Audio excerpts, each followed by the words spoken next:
Ça fait maintenant 2 ans que je suis diagnostiquée amnésique. Je ne me rappelle rien de mon ancienne vie. Même pas mon prénom. Mon identité. De moi-même, j'ai pu apprendre que je faisais de la coloc. Mon colocataire m'a appris qu'avant que je ne perde la mémoire, je m'appelais Méline. Je me serais fait jeter à la porte de mes parents à mes 15 ans. On serait rencontrés il y a 3 ans en soirée lors d'une dispute. Mais rien de tout ceci n'est très clair pour moi. Le 15 octobre, j'aurais été portée disparue jusqu'à maintenant. Ce qui expliquerait sa réaction.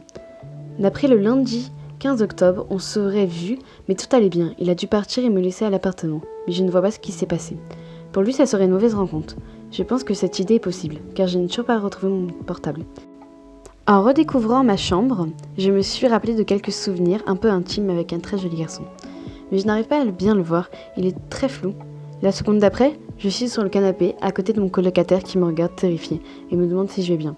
Je lui réponds que oui, mais prise d'une douleur au ventre. Il me porte jusqu'à sa voiture et me conduit à l'hôpital. Effrayée, je ne réagis pas. Le médecin me prend en charge et me dit de pousser que c'est le moment tant attendu. Je ne comprends rien. Suis-je enceinte ? Dans l'incompréhension la plus totale, j'accouche et quand je vois enfin mon bébé, je me rappelle de tout. Je m'appelle Sarah. J'ai 23 ans et je suis étudiante en droit. Mes parents sont morts, ils ne m'ont pas abandonnée. Cet homme n'est pas mon colocataire. Il m'a kidnappée et m'a mis enceinte. C'est pour cela que mes parents se sont tués. La sage-femme s'approche et demande au papa comment il voudrait qu'on appelle le bébé. Il répond « Sarah » en hommage à sa mère, en me regardant droit dans les yeux. Il m'a volé tous ces magnifiques moments et maintenant il me vole mon bébé. J'aimerais pouvoir l'en empêcher, essayer, faire un truc. Mais je sais très bien qu'il a gagné. Et lui, il le sait aussi. Mon bébé, il part. Et cet homme, il me regarde avec un air narquois. Ce soir-là, je n'étais pas en soirée. J'étais avec ma meilleure amie. Il m'a donné des choses pas très lucides. Il m'a violée. Mon bébé, je l'entends de l'autre pièce. Pleurer. Mon bébé, moi aussi je t'aime mon cœur.